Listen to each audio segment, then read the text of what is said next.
All right, everybody. Welcome to another exciting podcast of ours. It's been a few months. Life has hit hard with all of us, and so we've been pretty busy. First off, I want to jump out and say happy birthday to a special person on this podcast. Ryan, it's not you, is it? No, Ross, it's not you yet. More weeks. David, is it you? Yeah. It is you. And your little significant other brother, happy birthday to him too. So how old are you guys now? 30? No, 24. 24? Yeah. Nah, I've been wanting to tell y'all happy birthday all day, but I felt like I'd wait till the night. And I didn't want to tell William earlier in the day and be like, why did he tell you and not me? So I figured I'd wait till this moment to say happy birthday. But You kept sending him cryptic messages. I know that's how I do things. Oh, okay. I wish y'all could see Luke right now. He looks cryptic. If I smile, you can see my teeth. He brushes with radioactive stuff, so you know. It's like, it's like a shadow. That's all he is. Shadow Man. He's like the Blue Man Group, but he's not. No, David, I was thinking when I saw on Facebook that you were 24, I was like, man, it's been that long. Yeah. So sometimes you make me feel old, even though you act like you're 8, but it's fine. Or Andy, you met me when I was 12. Something like that. Okay. 29. 24 years ago, I was learning to drive. Yeah. I know it's crazy. All right. First thing I want to talk about is college football. We've only got one game left, which is the national championship against the rematch of the SEC championship, which is Alabama and Georgia. But what I want to talk about is the college bowl games. So this year has been a huge year with college players opting out. And my thing is, I get it.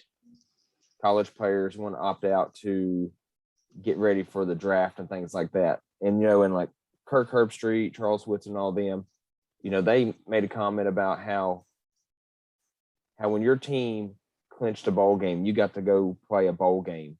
It meant a lot to everybody. And now it seems like that's not even what's on kids' minds, you know, because of they want to go, you know, go prepare for the draft, which is fine because they're good enough. They've been told by agents or scouts, hey, you know, you're looking like a second round pick, a top 15 pick, you know, so I get it to an extent. But the others, well, with that also is Matt Corral got hurt in the Ole Miss bowl game. And so everybody was like, see, everybody's making a big deal about not opting out. And look what happened. Now he got injured. But my thing of it is Matt Corral could have gotten a season-ending injury in week 2. Matt Corral could have got injured walking to the stadium that day and tore his ACL or something. So I don't understand about being too careful because it's kind of like the whole preseason games. I get it. Preseason games don't matter as much. And I feel like in preseason games, that's for teams to find out, do we need to keep 3 quarterbacks? Do we need to keep 5 linebackers? We need to look more at this rookie that we signed or this veteran that we're signing to try to be on the offense line. So I get the whole preseason, but bowl games is to help your teams win. And, you know, when you look at some of the SEC teams that lost, they had a major amount of people who opted out, and I think their teams lost because of that. And so I'm just not in agreement with kids opting out. There was a kid from Tennessee, and it's not me trying to be biased, but he's had several injuries over his career. And so his stock has kind of dropped because of those injuries. And I think he was like a 5th-year senior, maybe even a 6-year senior. So he felt like he gave everything he could to Tennessee, and he's already had a bad injury. So he was wanting to rest it and be prepared. And I kind of get it, even though I wanted him to play. But I don't know. Those are my thoughts. I feel like there should be a certain scenario why you're opting out. But it's the same thing with me with coaches. I feel like coaches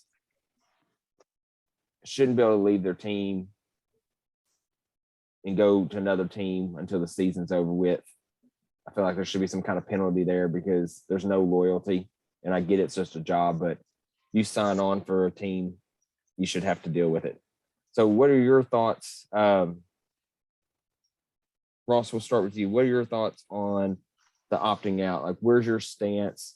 Do you have a stance? Things like that. Well, I do. I could see merits on both sides of the ball here. Okay, I understand you want to protect yourself if you know you're going to declare for the draft. Okay, so Traylon Burks, all right, arguably the best, wide receiver in the country, or at least one of them. He knows he's going to go pro. I mean, who knows what an agent's telling him? I mean, you got a good chance of getting picked at a high round. I mean, you're that good. The Outback Bowl. I mean, I heard somebody put it like this, like, man, it's just an exhibition game is really what it boils down to, but you still want to win it. It's still a bowl game. But my thing is, there's not any exhibition games where you get a ring and you're labeled as a champion though. Trophy and, and it could affect, depending on how you play. I mean, that might affect how you're perceived for the next season and your ranking for the next season. Arkansas played like crap in the Outback Bowl. Well, not crap, but at least in the second quarter they did. Sorry. Played like Arkansas. The second quarter they did. They played like crap. Yeah, Ryan, you can shake your head. They played like crap in the second quarter. Yeah, but that was like when you're implying that's the whole game. No, I backtrack. I said not the whole game, but in the second quarter they did. When you've got one of your best players saying, "I don't want to play with you guys. This game don't matter to me. Y'all don't matter." Burks is a different. I think he's a different kind of case here. Like the guy from Tennessee, I think Burks would have played had he not already been injured. He'd been playing injured for like a couple weeks already. Like he's been playing injured since his junior year of high school. Yeah, and it's just like that's at some point you've got to just be like, okay, That's my only thing with Traylon Burks. I don't know how much of a career he's going to have when some bigger, stronger boys are putting licks on him. But I don't think if he had been injured, I don't think he would have. I just don't think he would have skipped it because you saw how many there was. I think there was only 2 opt-outs for the game, and the other one was because of stupidity. And my point is, like, Randy, you kind of made that point. Like, bowl games today just aren't as sought after as they used to be, 10 years ago. Well, but my thing is, I think it's more of I feel like on a coach's level, a fan base, things like that, I feel like it's still there for all that, but I just feel like I've never heard as many opt-outs that I'd have this year. I've heard some people say, but it wasn't as many like big time players. And I get it, COVID and stuff, a lot of things were happening. I had my debates about Texas A&M. Like, I feel like they opted out just because they canceled their bowl game because all their stars were leaving. They were scared to get beat anyway, but I don't know. But on the opposite hand, I get it. You got to protect your investment a little bit. There's money to be made. With Traylon Burks, like I know I'm going pro, and it doesn't matter. It's not just Traylon Burks. All the ones that are going pro that are out, that opted out. Money, the pursuit of money, really has changed the game here. Especially with the transfer portal. These name, image, likeness deals that are going on with these 18, 19-year-old kids. Money. How can I make money? And it's changed the game. It's not, and I'm not saying they don't love the game anymore, but I get it. You got to protect yourself. If your your image and your talent is going to earn you money and you were looking towards the next level, then that bowl game doesn't or becomes not as important. I just because feel like you're leaving. You know you're leaving. You're not going to get another chance. There's no national championship for you and this team. So you got to protect yourself. I get that. I can't say I wouldn't be the same way. well, my other thing is, like the Senior Bowl, when you're a senior and stuff, you get to go and ask to go prove it against other seniors that are just as good as you to prove one last time before you go to the scouting things. And I feel like, the bowl games, they try to match you up with just as good as enough teams that you are, and you have the conference that Arkansas came from, or Tennessee or Alabama. And I feel like just one more game could show. Now, again, if people are saying, well, there's nothing else you could do, one game's not going to matter. But, and I understand this is a difference too, but like Mitch Mustang, he's supposed to be the big time quarterback in the nation going to Arkansas. And he went to that All-American Army Bowl in Texas and stunk it up against the nation's best high school athletes. And so after he said, well, I'm not going to Arkansas, he started looking at some of these other big schools. When he stunk it up, people started pulling back their scholarships. And so he was like, oh, guess what? I'm coming to Arkansas. And everybody who sit there and cursed him out were like, oh, yeah, we knew it. Oh, he loves Arkansas. But that's because he couldn't compete against the nation's best. And I feel like Traylon Burks, that just gives him more thing to put him, into a top 10 category instead of a top 20, which is more guaranteed money as a rookie. But Ryan, what do you think? You got any more to add to what you were talking about? I was trying to find information on it, but I couldn't, which was kind of made me sad. Mhm. But some of it, maybe, and this is just speculation, I wonder how much of it comes down to, like the bowl game itself, not the game, not who your opponent is, but Like the the bowl game you actual went to? the actual bowl. Because I don't know, and that's what I was trying to find. I was trying to find how many opt-outs there were in the South Carolina and North Carolina game. And the reason why is because that's a game that I wanted to watch. And the reason why I wanted to watch that game was because Duke's, the company that's hosting that bowl, did such a good job advertising that bowl. And so it made me want to watch it. And I would kind of imagine that if there's not as many, and this might be just an outlier, if there's not many opt-outs for that game, maybe, just maybe, it's because they advertise it so well. And I don't know, but it makes me wonder that. Now, when it comes to like the opt-out reasons, I think it just, for me, it's a bit of a toss-up. Like, if I'm the quarterback from Pitt, why not play that game?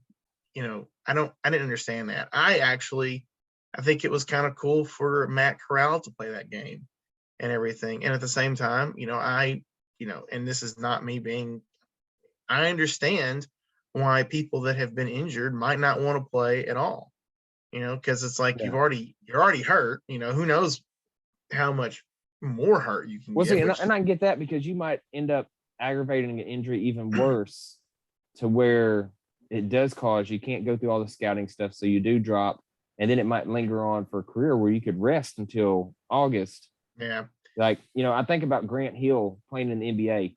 He had what they thought was an ankle sprain, severe ankle sprain. He's like, I'm going to play this first round of this playoffs to beat the Chicago Bulls and Michael Jordan. He played in that game. Come to find out, he has some kind of like hairline fracture. It never healed right, and his career dropped from then on. Well, there was one other thing I was going to say, but I think it comes down, well, that if they actually ever expand the playoffs, which I don't know if they will or not. Yeah. And in some ways it seems like everyone's a little bit anti-playoff now.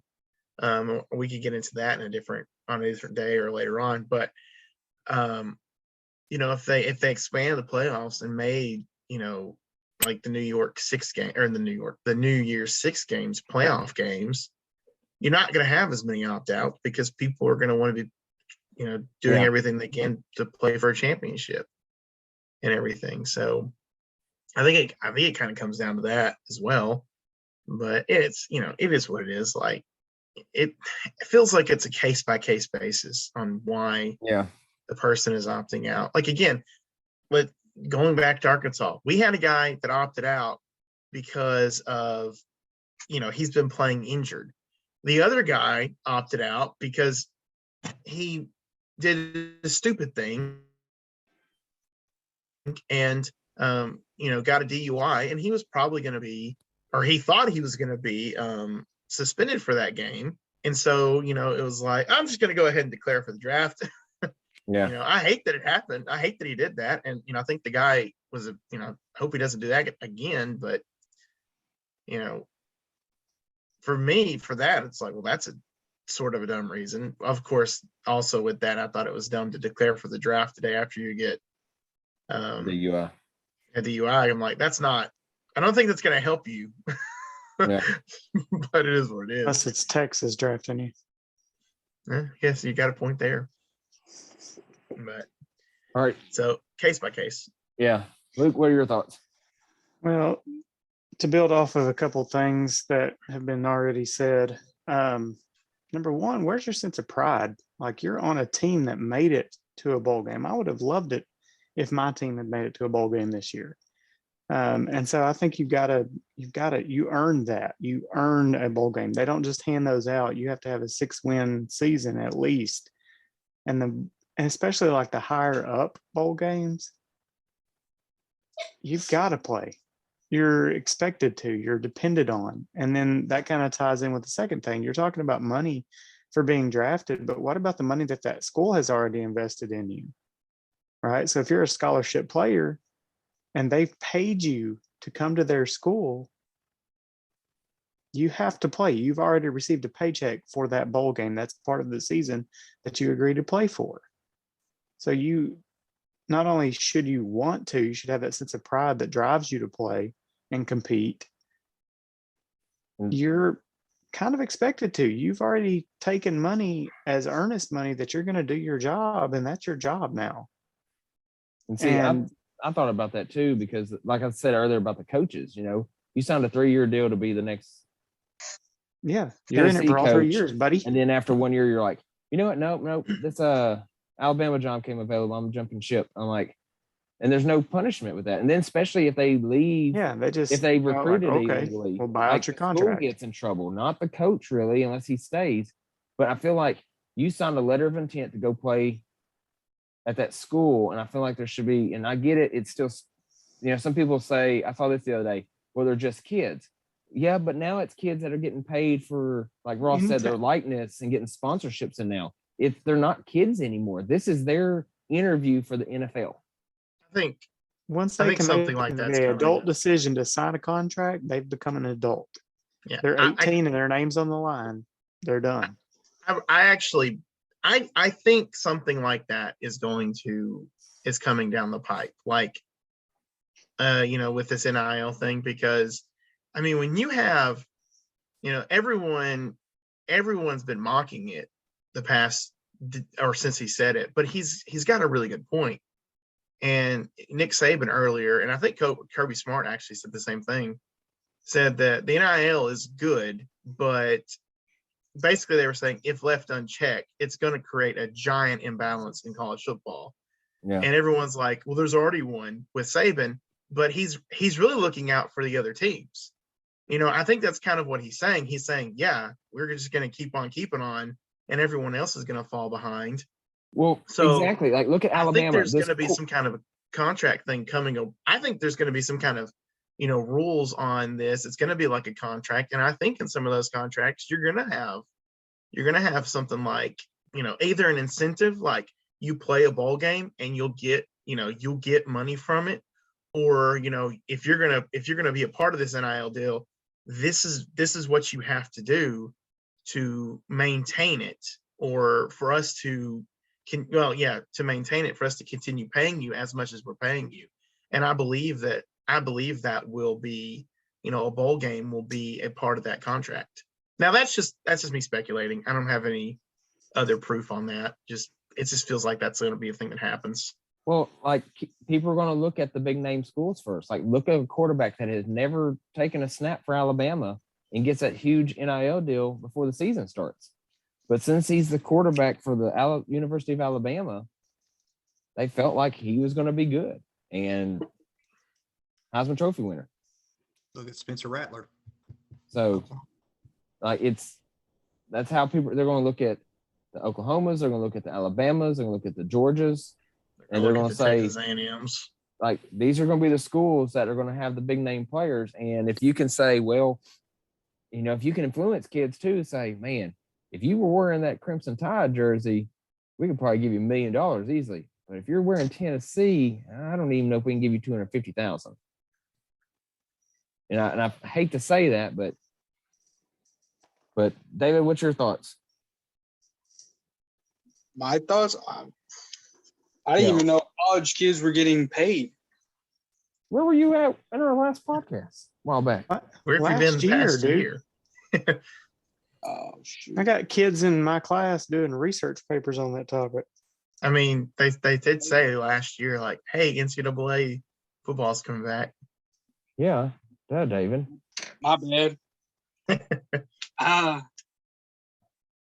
understand that everybody's opinion. But my thing is, if I knew I was being the number one pick in the draft, I would somewhat opt out just to keep my stock.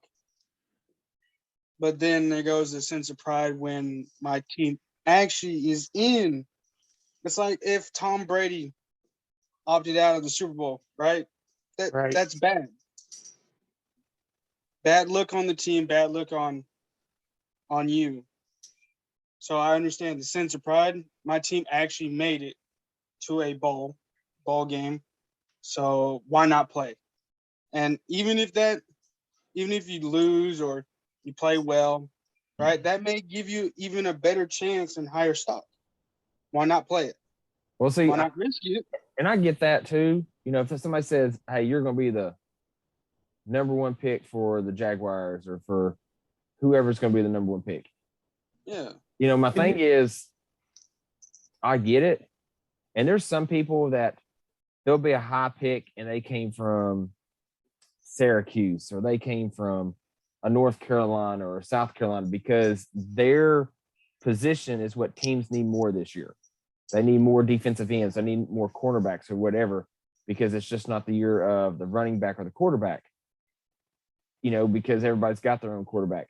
But I do feel like if you're in one of the main bowls, like there needs to be that sense of pride where you're going to help your team win that championship. But I still feel like a bowl game is a bowl game. That is the playoff for you. That is a championship for you. Like everybody who wins a bowl game gets a ring. You know, so you're getting I saw some of the rings from the Razorbacks rings to some of the other ones. Like they look as nice as Super Bowl rings. Like, why would you not want that token to say, I'm an Outback Bowl champ or I'm a, you know, Orange Bowl champ or whatever it is to get that trophy, to get that, to know that I am that winner. Because here's my thing. If this, I honestly think, and I don't know how it's going to be, but I feel like Traylon Burks should not get a ring. You know, because he did not play in that game. Because my thing is, in high school, we had somebody who was on the team all the way up to now it was a different situation, but he was on the team all the way up to the conference tournament, and there were some issues that happened, and his name wasn't on that banner. And I get that it was a different situation. Too much to really explain right now, but I feel like if you opted out, you should not be listed as an Outback Bowl winner. Like that's just me. That's a different topic too. But because I don't know, I feel like if you're putting your name in the hat and you're saying moving on, then you're not part of the Razorback. My other thought is like what Randy said, like you've got all these NFL teams that are looking for, it's like me in the fantasy football draft. I know what positions I have. Like I've got Devontae or Devontae Adams and Stephon Diggs as receivers. I'm not looking for a receiver. I've got a solid setup there. So whenever we come to the draft next year, I'm not looking to pick up. I mean, I'll pick up a few because I need some more position players, but you know what I mean? I've got those two positions set. I know who's going to be playing a receiver on my team week in and week out. Now, on the other hand, Travis Kelce's getting older, so I've still got him, but like I'm going to roll the dice on George Kittle. And it's not going to be a one game thing. Like let's say Traylon Burks has a really terrible game. Is he no longer draftable? Like nobody's going to want him anymore? No, they're still going to want him. And they understand that everybody has off days. George Kittle, there were days where he got me 50 points and there were days where he got me 2.5. And you hope that the 50-point days outweigh the 2.5, but that doesn't make you undraftable just because you didn't play that game or because you did poorly in that game. So there is, as far as draftability, I think that if your team makes it to a bowl game, you owe it to them to play. And you got a lot of these guys that are top receivers in the NCAA. Well, or top running backs or top quarterbacks or whatever. And if they opt out, they're not just being like, oh, well, it's about me. Like, I'm just saving myself. No, you're crippling your team. So they worked hard all season to get those 6 wins to be bowl eligible. And now it's like you've turned and you kind of spat in their face and you said, you know what? Screw you guys. Do it on your own. Like, you can't do that. You were part of that system, and that system may have been designed around you because you're such a phenomenal player that you can't just say, nah, I ain't gonna risk it. Like, you've got to, because if you've already had a history of injury, you don't. Okay, so you don't play this bowl game, and then you get injured in summer camp. So either way, you're not going to play any further from there. So what's the real risk? I just had a thought, and it's just like there's not really like anything to add to it. It's just I started thinking about, the wide receivers that got me thinking about the Razorback game and everything. And one of the most frustrating parts of that game is realizing that we could have just told all of our receivers to just stay at home. we didn't need to pass the ball ever. And, we did because that's our offense, but we just needed to run the ball, which also got me thinking about how we come out the second half, we just drive down the field and score. Like, it's nothing. Like, they couldn't do anything to stop it. And then our next possession, we go back to Bryle's weird Big 12 play calling stuff where he's like, let's do some trick plays too, guys. And it's like everyone, even non-Arkansas fans, are going, just run the ball. Like, all you have to do is run the ball. Jermaine, Funny Main Taylor saying, run the ball. Yeah, that's all they had to do. And it's like, and then there's so many people on Twitter going, now watch. Like, they predicted it. They're like, now watch. We're going to go back to that crazy style of play. And, I think we got 3 points out of that next drive, but it just made me think about all that and how we didn't have to have any receivers at all for that game, apparently. So. All right, guys, sticking with college football. I think it was Ron mentioned him a while ago. Quarterback for Pittsburgh, Pickett. There's a little controversy in one of his last games. So if you don't know, any of y'all or any listeners, when a quarterback is running the ball, they are now a running back or receiver. But a quarterback can slide, which means they're giving themselves up, and wherever they initiate their slide is where they are down, and they don't have to be touched. So it's not like a receiver falling down and getting back up or a running back. Yeah. They're giving themselves up. So in one of the last games, he rolled out to the right and was run down the field. And if you haven't seen the video, look it up. It is like, I have to watch it over and over again. It just looks really cool.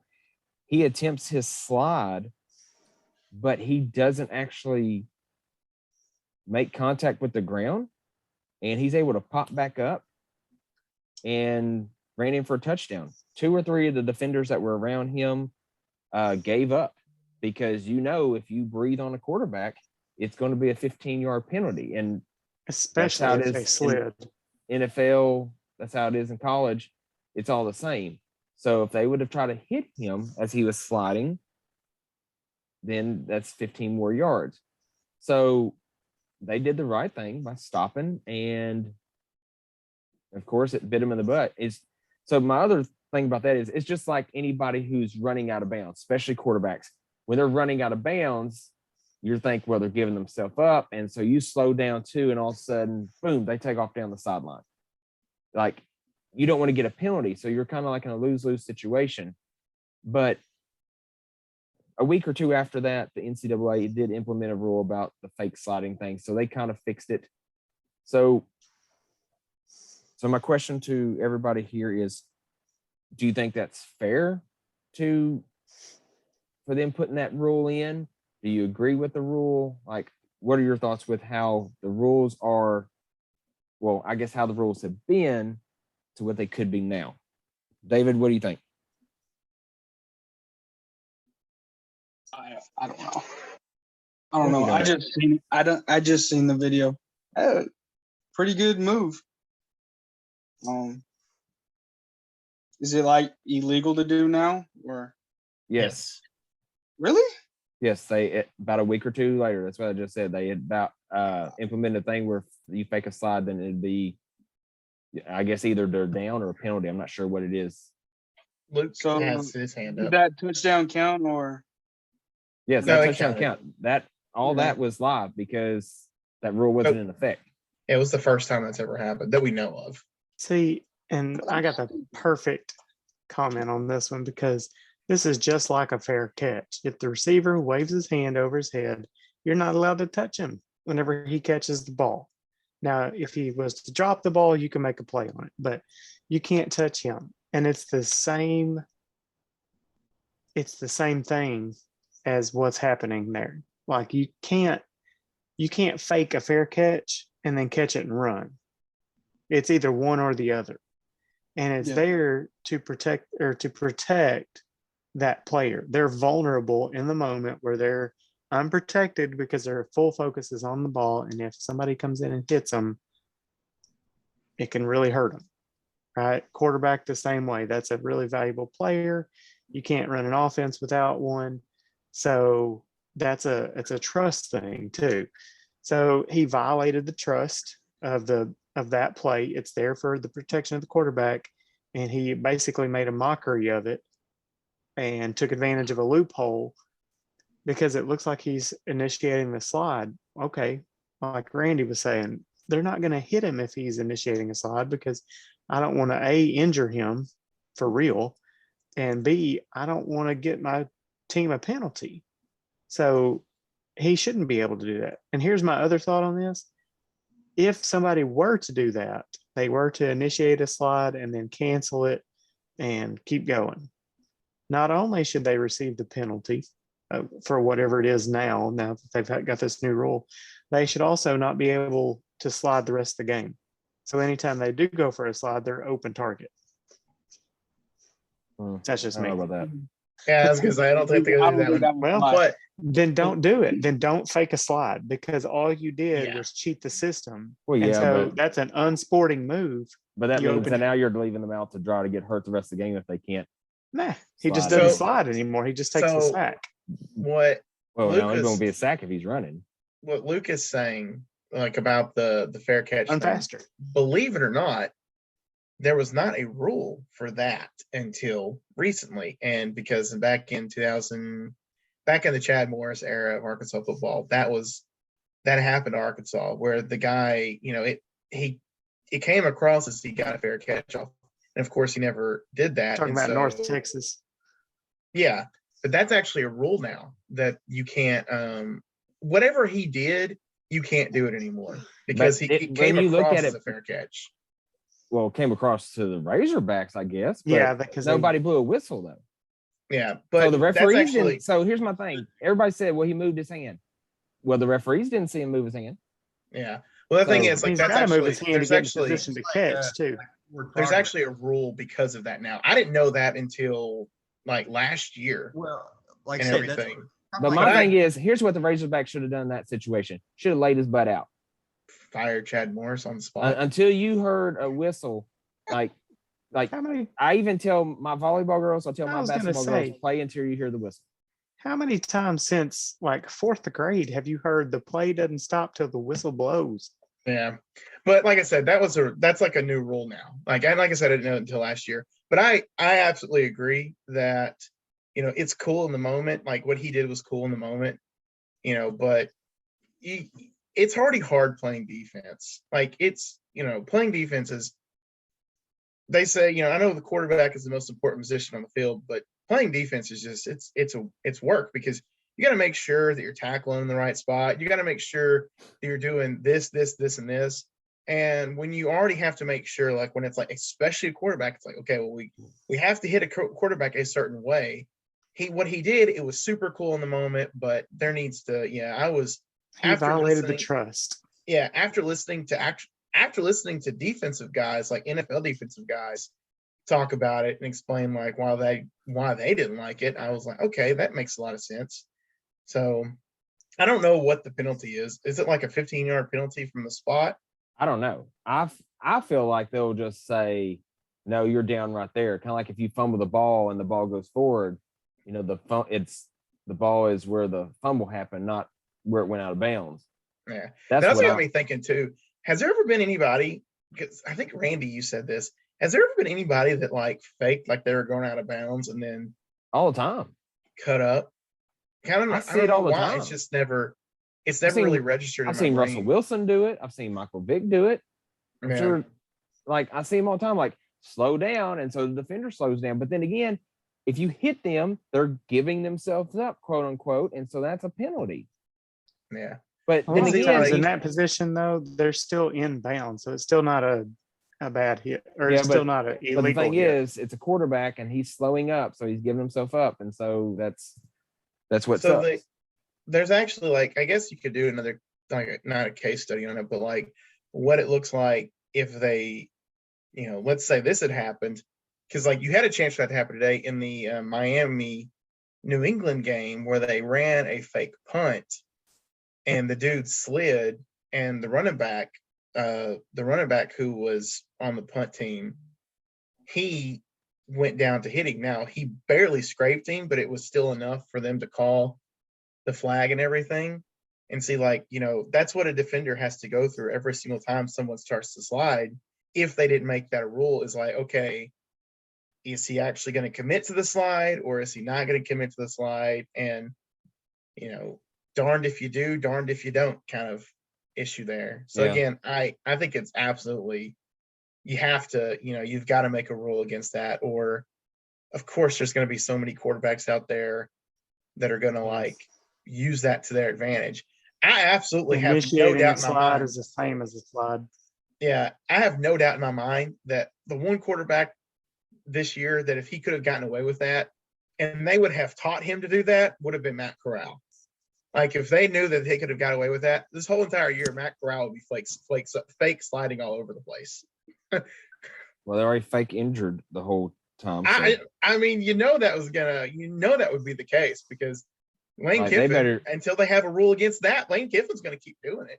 Well, yeah. See, I think the fake injury thing ought to be a lot more stiff of a penalty than it. I mean, because right now it's like you sit out for a play.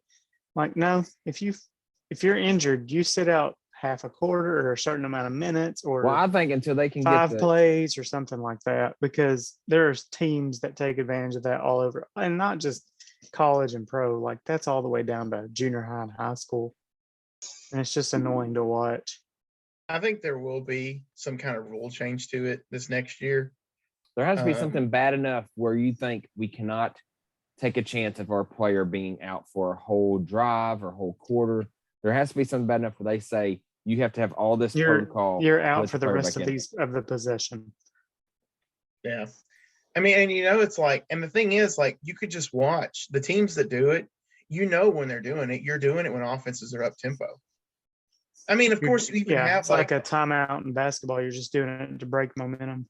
Yeah, and you have the biggest smoking gun where you have like how many videos of Lane Kiffin? Because there's multiple videos. It's not just one game, but and it's not just I don't think it's just this year. I think it was last year too.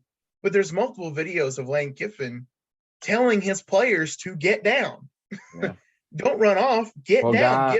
guy in the Purdue Tennessee bowl game, he was just standing there, and Tennessee just made a drive or something, and he's standing there. He points over to the sideline, like getting their attention, it looks like, and then he just sits down. Like he doesn't fall down. He didn't even really grab anything. He just kind of sits down, like, okay, they're going to stop play. I'll let them come out and look at me, and we'll walk to the sideline. But until there's a rule against it, I'm almost like, I hate it. It makes me really mad because it does kill momentum of a game or a drive, or it can. But at the same time, it's like, well, they're taking advantage of a rule that's there. Like, I know it's less, it's less of an issue in that sense, but you've got the rule, the really odd, it's not, well, I don't know how odd it is, but the kick rule that if the ball gets close enough out of bounds and a player puts their foot down out of bounds before they touch the ball, and then, when they touch that ball, it's an automatic out of bounds on the ball, and there's a flag to be thrown. And I think that's a dumb rule. Like, I get why you would do that, but I think that's a rule that needs to be revisited and looked at. For a player to know that makes them really smart, and I think that's good for them. But you have these rules that are too easily taken advantage of, or the no rules, and they're too easily taken advantage of, and we got to get them out of the sport to make the game a lot better. And I think there's, and that's across the sport. That's across all sports. Like, there are certain rules in basketball. I mean, I don't know every detail about basketball, but there are certain things in basketball that I've looked at, that I've seen and gone, what? That's the dumbest rule ever of all time. All right. Or how they at least check fouls anyways in some of those. I think it's stupid. Ross, what are your thoughts on the whole picket slide? So I'm against it. Like, I'm against him fake sliding. These players are, especially the defense, are being taught, if they're in a slide, you don't hit them. You don't lower your shoulder. You don't go after them. And that's what they're taught. With him knowing that, I'm going to go into a fake slide. They're going to stop. Okay, he's going to slide. Play's over.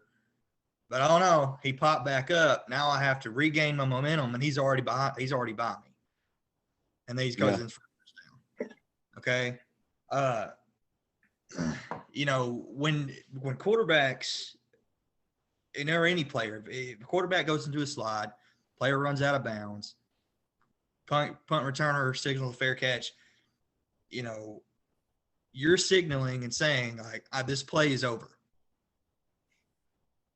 And there's a certain, even though, the fake slide was not a rule at the time, now it is, but at the time, he took advantage of a loophole.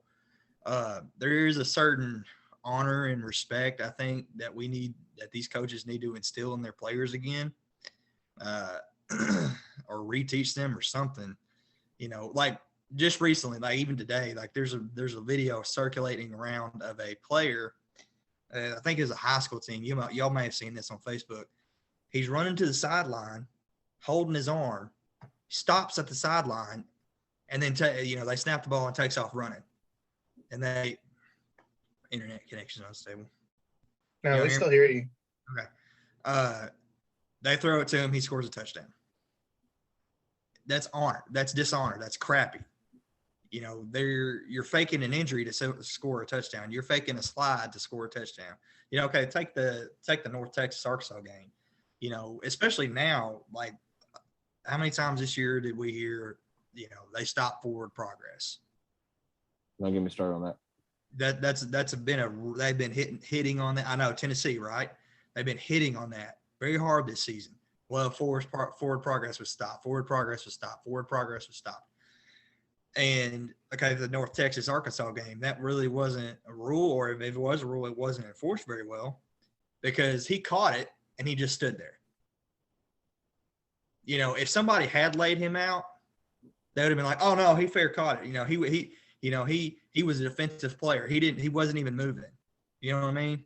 They probably would have made a big deal about somebody laying him out. And that whole team, the Arkansas, punt defense, saw that and thought, okay, he's not going to run. He made no attempt to run, even though it was just for a few seconds. He caught it, he bounced up and down, and then he stood there for a second, and then he ran off toward the touchdown. And I think, to a certain extent, forward progress when there is a thing where, okay, they're not moving. Stop the play, blow the whistle. When obviously Tennessee, that was a bad call. It was a horrible call. We all know that was a horrible call. I'm not talking about just that one either. Not just that one, but that was the big one. And you can't, and faking it, because then you're opening somebody up to get hurt. You're opening up a team to get penalized, and possibly even players even getting ejected. And like you said, now if you don't make that rule, now these defensive players have to decide: is he going to fake it, or is he going to go down? So in order to make sure that he's going to go down, no matter what he does, I'm going to have to go for him. And then what? You get a targeting call because you had to lower your head? Or you decide, okay, he's going to, he's not going to go or not going to fake it. So I'm going to give up. And then he fakes it, and then he's behind you and he scores a touchdown. So I think it's just crappy. I think it's dishonorable. Well, I feel like if they were like, well, there's nothing we can do about it, then people would start teaching their players to do that, especially mobile quarterbacks who could be able to make that move. I think it would become a play in their playbook to be able to do that now, because it is a loophole. And with a lot of things in the world, there are loopholes and stuff, and just stinks. Sticking into the college atmosphere, this is just want to kind of hit on this real quick, because me and someone else were talking about it, the two comparisons the other day, and so I wanted to get y'all's thoughts. And they are kind of two different situations. So first off, let me ask this. Eric Musselman got ejected out of a game last month. Did he get suspended for anything? Or did he get to coach the next game? He had to coach the next game. Okay, that's what I thought. Because that was also the argument too, and I thought I remember looking it up. So here's my thing. And if I remember correctly, he got his technicals, got his second technical, and then kind of got irate. Is that right? Or did he get irate? 2 technicals? Huh? I watched the Did he get- video. Did he get 2 technicals? I couldn't. It just Had said to have that- if he got thrown out of the game. Oh yeah, You don't know get if thrown out after one. What game was that? I don't But I know know he what didn't game get it was, but Well, the reason why I'm saying that is because I'm trying to remember. it was against Oklahoma. Was it against Oklahoma he got thrown out? yeah. No, since you said it. Okay, so but besides the point. So, but do we remember, did he get the second technical and then got irate, or got irate and then got the second one? He From the video, probably got irate after the second. I mean, he probably got irate and then got the second technical. Okay. So here's where I'm getting at. And David probably would be very familiar with this. LeBron James elbowed a guy, which I think probably actually elbowed. I don't think he actually meant to elbow him in the face, but I think he actually meant to throw the elbow. Got the guy across the face. The guy was bleeding and stuff. He realized he was bleeding. He was mad, and he wanted some LeBron James. Isaiah Stewart. And yeah, and he had to be restrained by like 50 people because he was going after him. Well, then he does that whole high school or elementary playground thing where he's like, I'm cool, as he's walking the opposite direction, and then all of a sudden, boom, makes this beeline, around people, have to be grabbed again because he didn't want people holding him back to try to go fight. Well, the thing was, this is what me and somebody else were talking about. Why did he get 3-game suspension and LeBron got 1? And I was like, well, they gave LeBron 1 because he threw the elbow. And I think the other guy would have gotten 1 because of his altercation. But the fact that he tried to go through people is what got him additional 2. If he would just been like, what the crap, I just got elbowed, I'm bleeding, you're not going to do anything about it, I think it would have been done and over with. So my thing is, I felt like Musselman's thing with him having to be held back. Like, I understand, like, the person I was talking to was talking about the passion he had for his team, defending his team. And I get it, but I feel like you can be mad and not have to be held back by 4 or 5 assistants. Like you're going after a ref without some punishment. You know what I mean? I feel like he should have been punished for something. And I've seen some other coaches do the same thing. And the school has said, you're going to have to miss this game, or the NCAA or whoever stepped in. So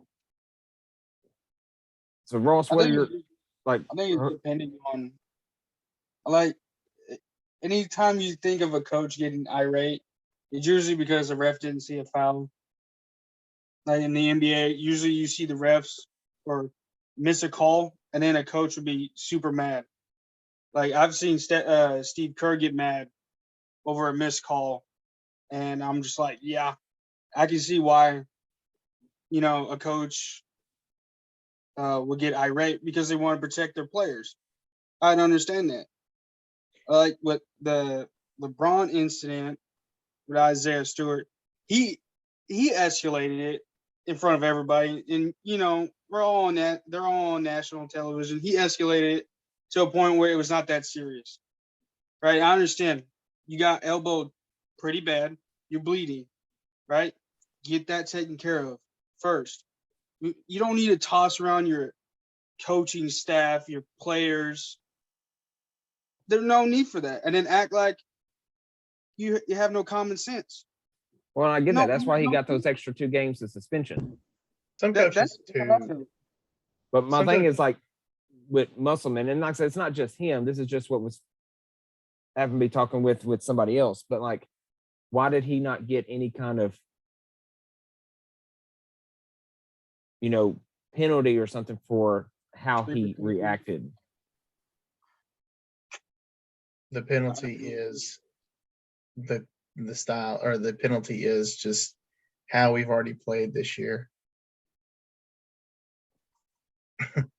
I was telling Courtney about Arkansas basketball, but I'll get off that soapbox for a little bit. No, I don't understand either. Like the only punishment that he got was removal from that game specifically. But if he comes back after getting the second technical and after being told that he's been ejected, and you still want to come back and start stuff, then I feel like the punishment should have been more severe. Like if you're going to continue after we've already told you to stop, that didn't work. That's how you got a technical.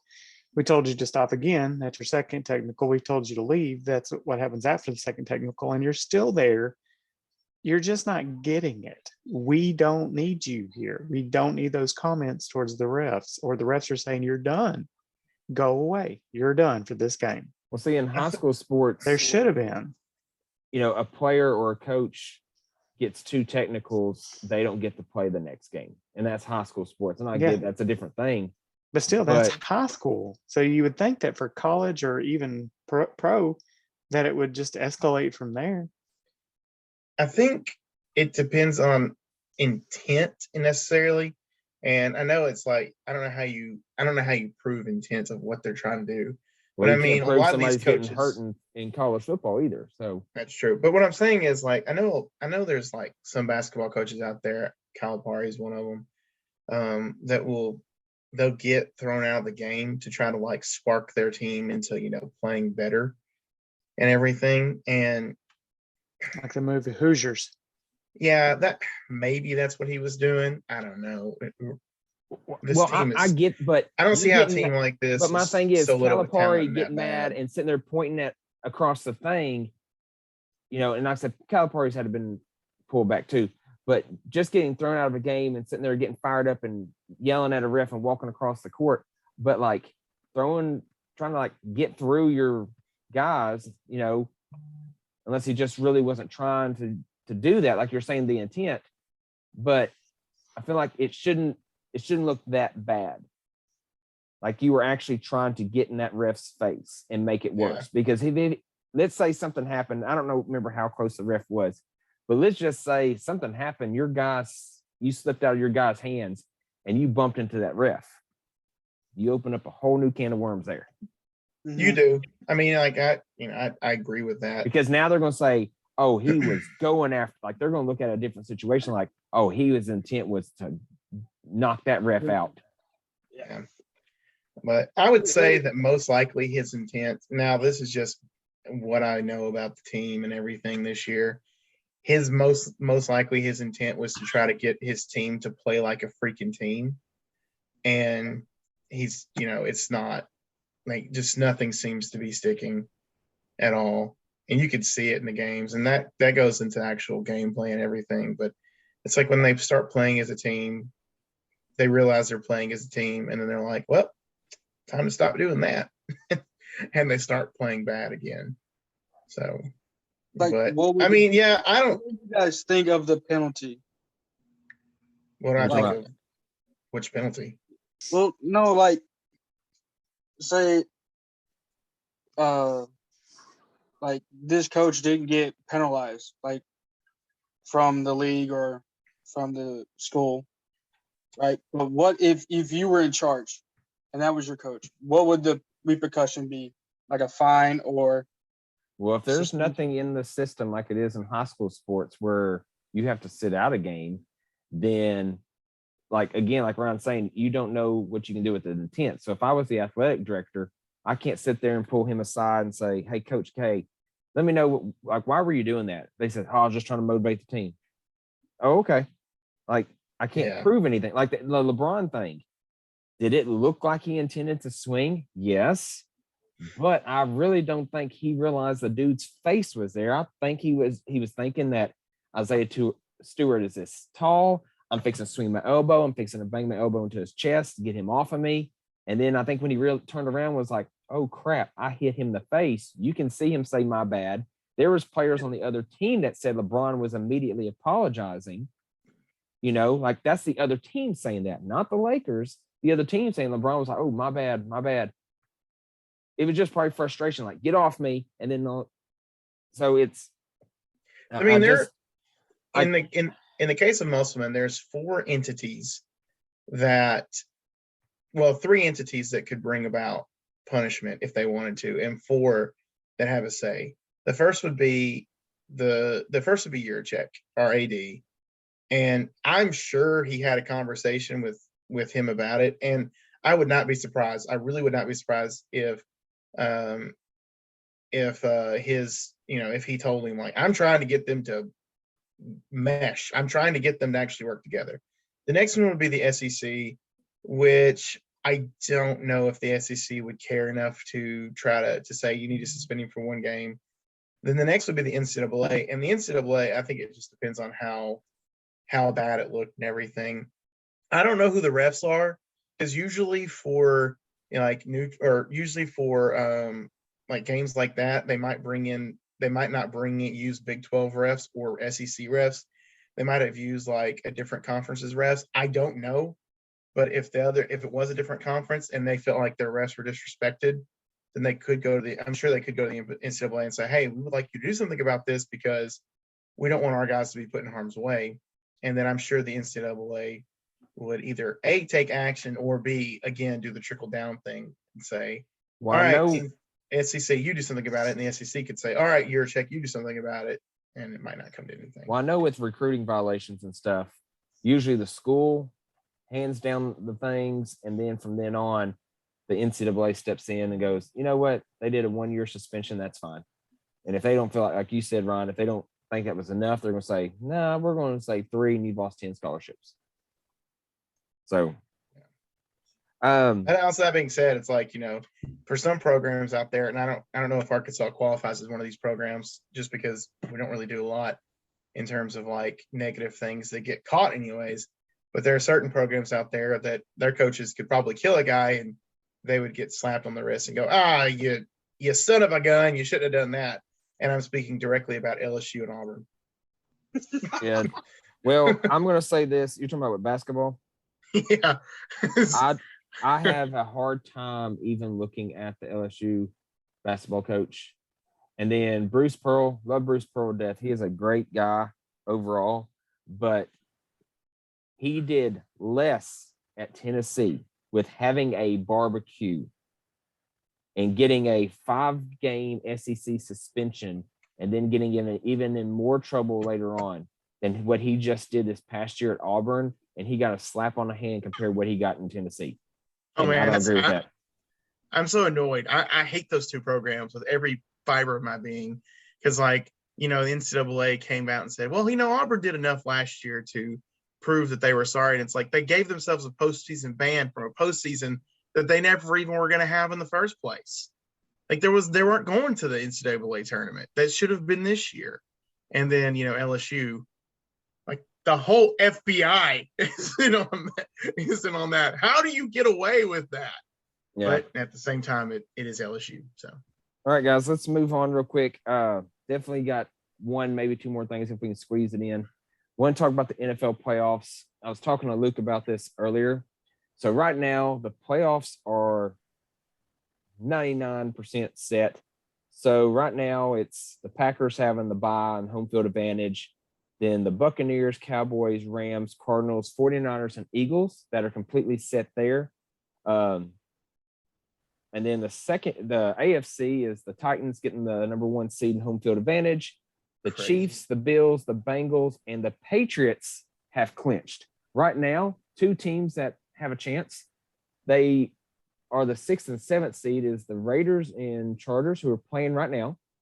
The team that's in the hunt is the Pittsburgh Steelers. If one of these teams lose tonight, no, pay attention when I say one of these teams lose tonight, obviously the winner makes it, the loser is out, and the Steelers pick up the last spot. yeah. So in all honesty, these 2 teams, even though it's probably not going to happen, could tie and both make it, and the Steelers are out.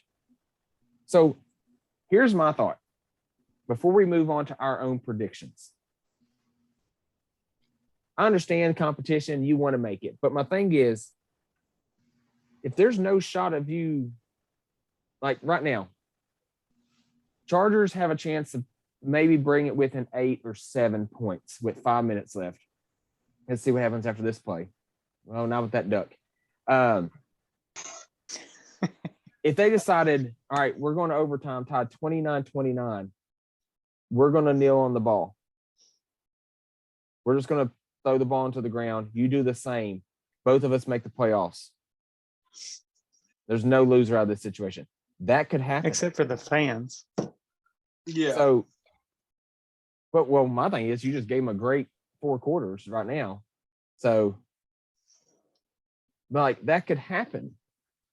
So, that's just my thought on that situation. So, but we can move on past that. The Steelers, if whoever wins this game, the fact that the Steelers get in, that mind boggles me. Like, doesn't Steelers would play the Chiefs. Yeah, but I understand that, but I'm just like, how lucky are Ben's last ride will be in the playoff? Like, how lucky can he be? I don't know. I was thinking about that today. They're clearly, I don't think their defense can carry them to a Super Bowl. I don't. No. It's a good defense, but it will not carry them to Super Bowl. It ain't the Iron And- Curtain. And I have watched way too many Steelers games recently that I care to ever watch because I don't like the Steelers. Although I really like Mike Tomlin. Like it'd be a coach that I'd be hard pressed to not want to play for. But just watching him play, like watching Ben play is just like, I mean, it's like you're literally watching a dog just die. And then he's like, go out there, buddy. Let's go play catch. And it's like, stop it. Stop doing that. Like, hang it up. You need to just let this man rest.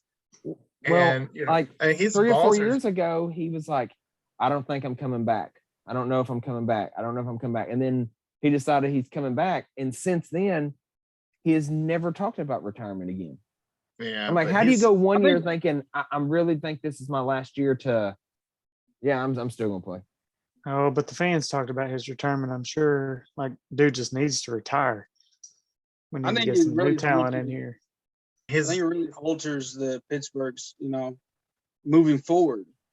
Like, I think about retirement. But I'm gonna play one more year.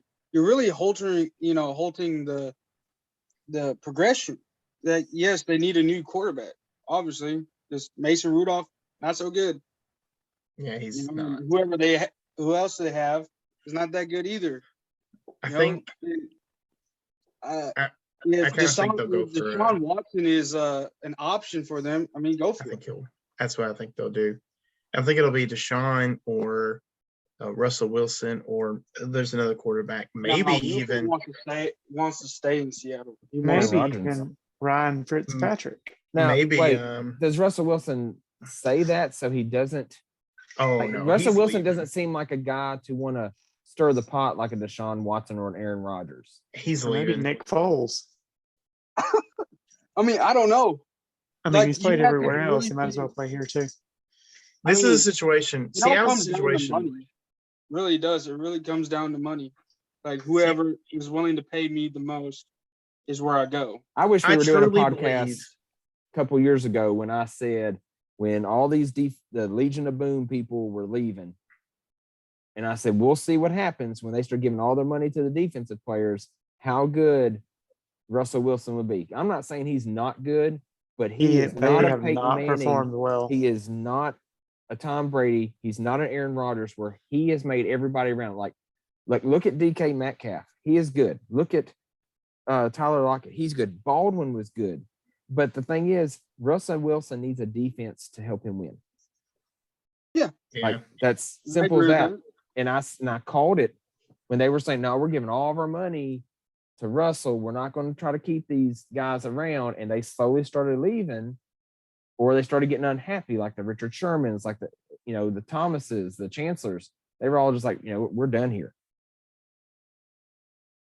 So with that being said, right now, depending on this game and seeding and stuff, so you have the Buccaneers playing the Eagles, Cowboys playing the Niners, Rams playing the Cardinals out of the NFC. That's finalized. That'd be a good one. I don't know. I think Buccaneers, I think, should handle the Eagles. How's their I defensive run game? who? Buccaneers That's supposed to be their top thing. is to stop the run. Yes, that's supposed to be their number one thing to make people pass on a beat up secondary. I was asked about who I think could win the Super Bowl this year at church today. Well, out of the NFC, I would have to say I really like the Packers. I think the Packers defense is better than any defense that they've had, even when they've won back 10 years ago, whenever it is. I know David loves to hear that. I'm But telling you, man. Yes, My theory I am still stands with enjoying the it. I have a Packers. smile. He's I'm been waiting smiling. I'm feeling years to hear good. Randy say that. but the thing is, My conspiracy with the Packers, I still believe in my conspiracy. but I think the sleeper out of the whole thing, I'm still going to think is the 49ers. I think their defense can hold. The offense is fine when it's healthy. I could see the 49ers. I don't know if I trust Garoppolo. How do you not trust him? Like, give me an example about that. I'm fixing to be Jimmy like, G's right not. here. It's It's Kittle I don't trust. When do you not trust him? I think he makes some bad throws. Now, And now who I wanna doesn't? make that? Yeah. Like, I know. It's just my thing is, look at I his like record. everyone. Look at his record when he plays compared to when he doesn't play. I like everyone on that team, and I don't. Hate We're not talking about Garoppolo, everyone on the team. We're but talking I about just don't know. Like, I actually feel the same way about Stafford at this point. like Like, it feels Stafford like hasn't performed all year. well, he did it the first part Stafford of the year. did He great looked the first 10 amazing. games because I had him But as a fantasy. He was great. Some of these guys, it's just like, I don't know. I don't hate the 49ers. Don't want to get me wrong. But my I thing think it's is, pretty cool. I get what you're saying, but the thing is, I would rather Jimmy G have the ball in his hands than Trey Lance. Mm-hmm. Me too. Although he played well pretty last week, didn't he? Last week, but He who were they played playing? somewhat well because he got me points, even though I didn't have him on my bench. Or I But didn't the have thing him is, on my Like Have him Jimmy on the G roster. is not going to be a Patrick Mahomes. So you can't sit here and like, I would Nah. trust Jimmy G over Patrick Mahomes' crap this year.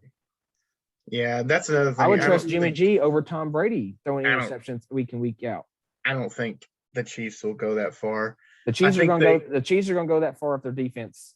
They goes got that lucky far. with the back half of their schedule. I do think they got lucky with a lot of the back half of their schedule and some teams playing bad.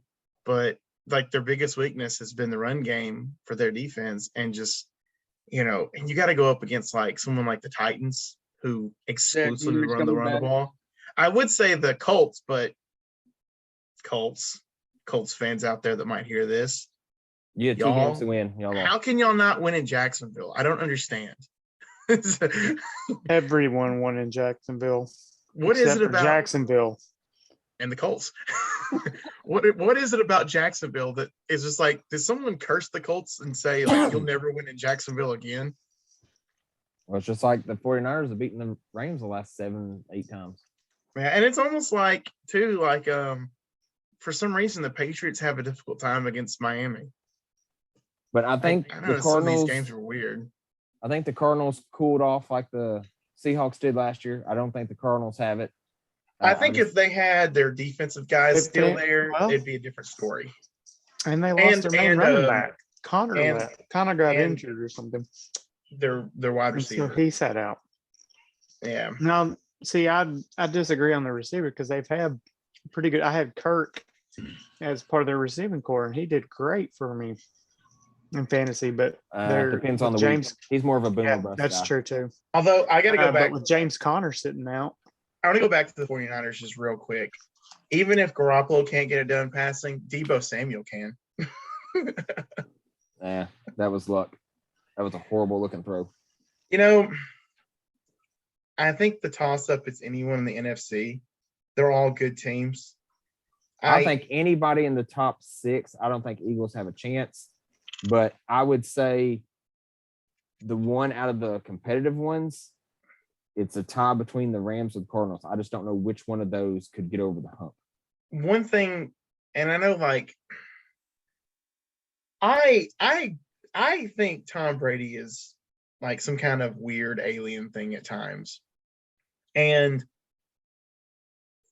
I No, could he's an see the electric whole car. I could see the whole Antonio Brown situation pretty much helping them dominate the rest of this year. And the reason why is because Antonio Brown has come out so many times and been like, I look how good I am.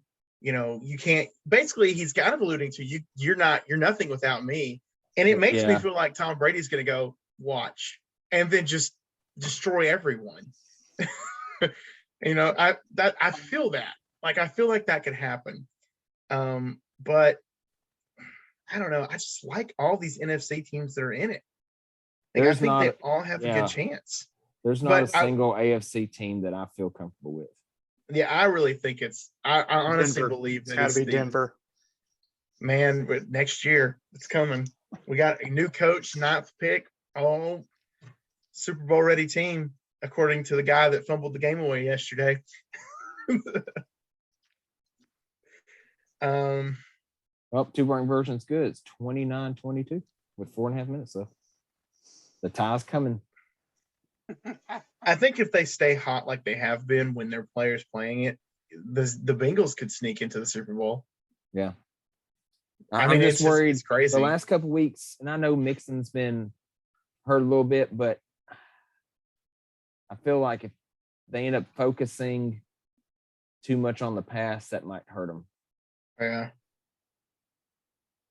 But I don't know. I'm sorry. I feel like Kansas City can sneak in there with their defense because people figured out that offense. So until Andy Reid can change some stuff up instead of just lob it up to Tyreek Hill. But That's another thing too. Like, I think Kels and Tyreek's injuries are going to play a factor into whatever happens next because they've both been hurt.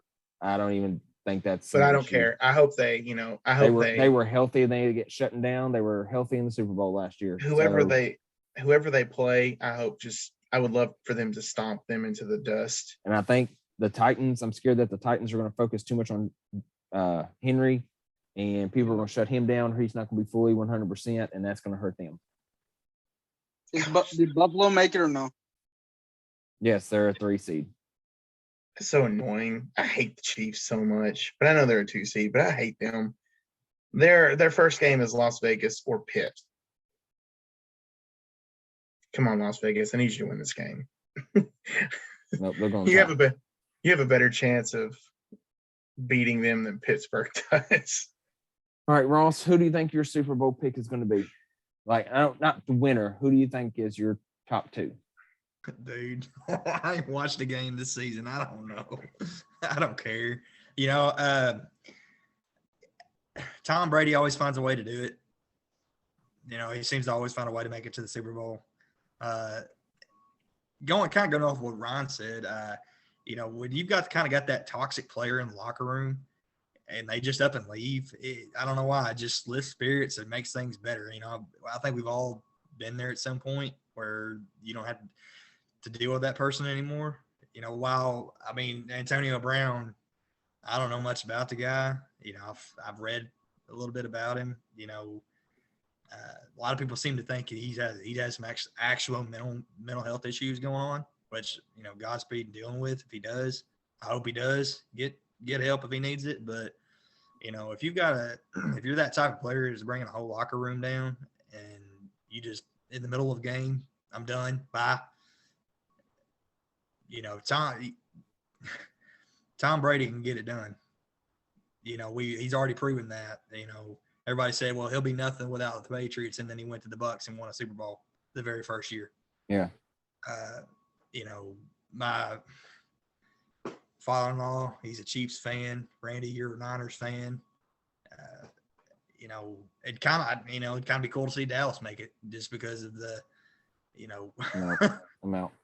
They can't. I think they will. I don't know. I'm just saying, you know, like I'm afraid of their I offense. feel like they could in the past couple of years they could have if they'd have just, you know, they had the potential to, you know what I mean? They would probably be the most dominant team if their quarterback play was better, but it's not been. He's been making bad decisions. You know, so I don't like him. I think they could do it, but I just don't. I'm not feeling it. Sorry. Chargers, and I know people listen to this, they're gonna be like, listen, 2 days after. I don't know if Chargers just got a fumble or not on the 20. So anyway, sorry. I couldn't even begin to tell you who my Super Bowl pick is or who will be in it. I don't watch it. You know, you guys know I don't care much for NFL football. Okay. So that being said, I'll watch it. Whoever wins, wins. I'm going to go down the list of what the games are, and I'm going to tell you who I'm going to pick in both, and depending on who they play. In Bengals versus Las Vegas or New England, if they play New England, I'm giving it to the Bengals. If they play Las Vegas, I want to edge Bengals there because I think they're just better. But Las Vegas is so weird. Like, they could come out and look dominant, or they could come out and look like hot garbage. Bills versus the Chargers. I like the Bills defense a little bit more. Bills versus New England. Kind of like New England for that game just because of their defense. Eagles versus Buccaneers. I'm going with Buccaneers. I think Tom Brady's out to prove a point. 49ers versus Cowboys. It's going to come down to the quarterbacks of that game. And I sort of like the 49ers a little bit more than the Cowboys, and I like them a little bit more because I feel like Dak Prescott, that he's still either injured or there's something going on with him because he just makes some careless decisions or some bad throws, more bad throws than anyone else has been. Let's see, Chiefs versus Las Vegas. I think that's a toss-up depending on who shows up for that game. Pittsburgh versus Chiefs. Chiefs all the way, even though that makes me sick. And then Cardinals versus Rams. I'm going to give it to the Rams. I think the Rams are going to lean on the run game for that and then try to do some play action passing, you know, make sure Stafford doesn't make any just critical errors. So I'm going to give it to the Rams for that game. So that's my picks for that week.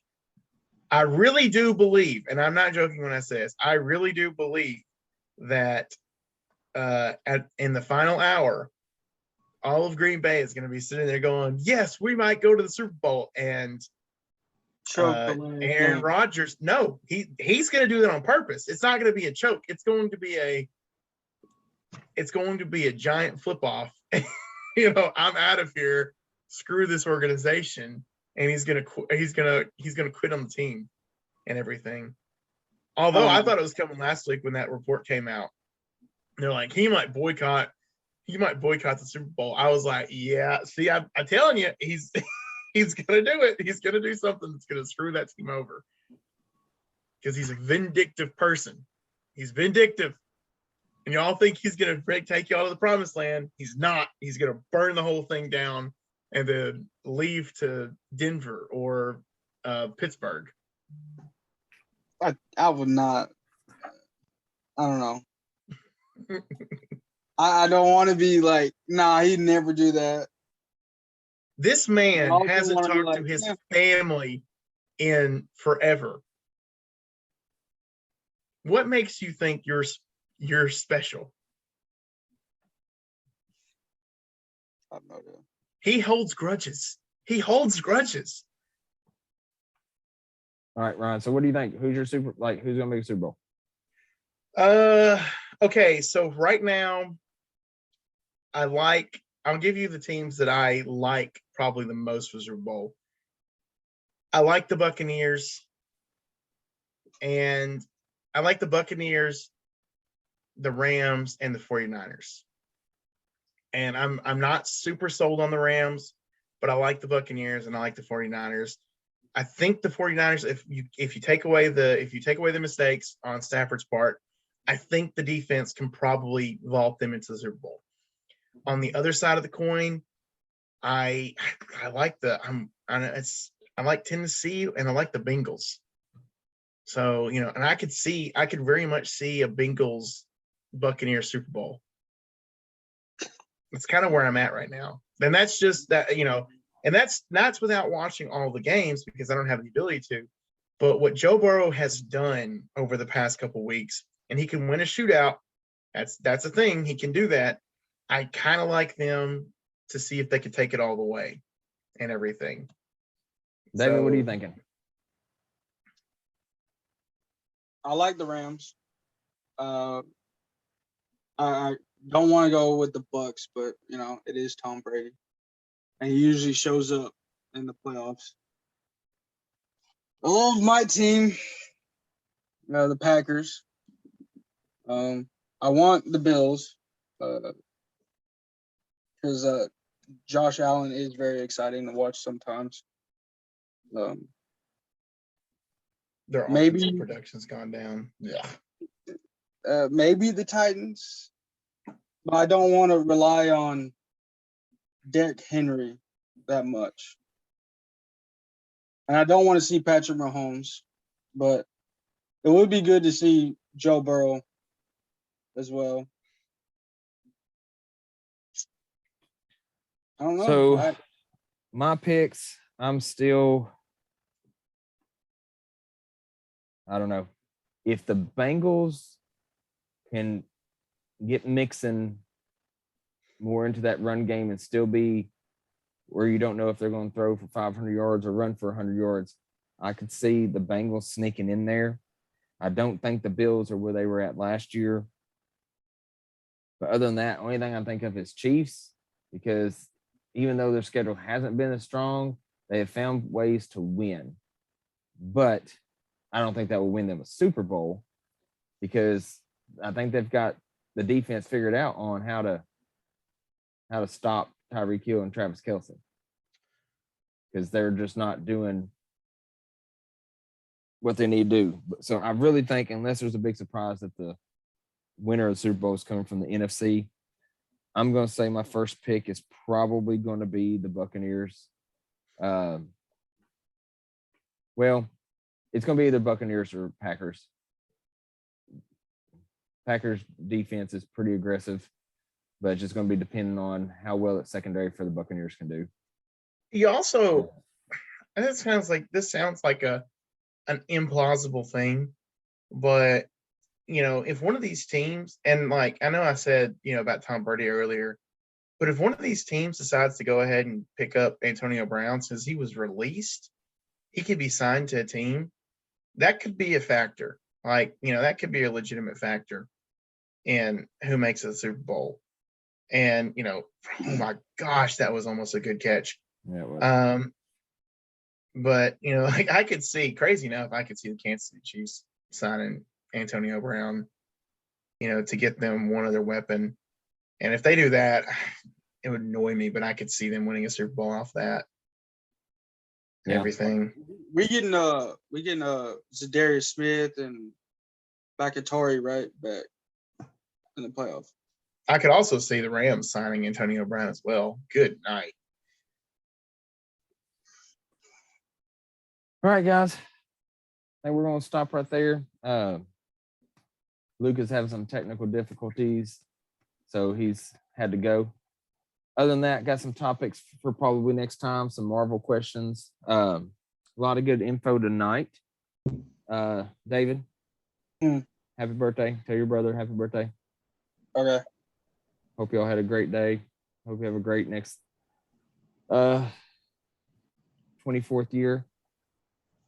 We will try to do another podcast very, very soon.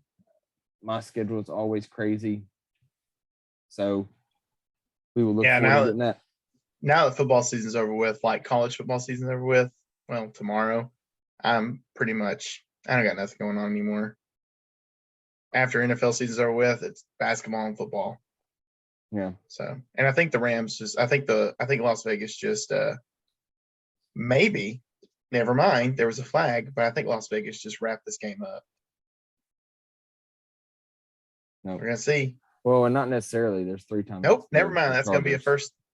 That's gonna be a first down for the Chargers. Chargers also have 3 timeouts. So. Yeah.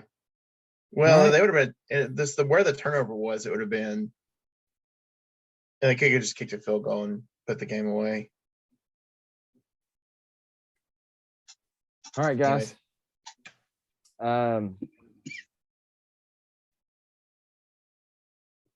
If you have anybody listening, if you have any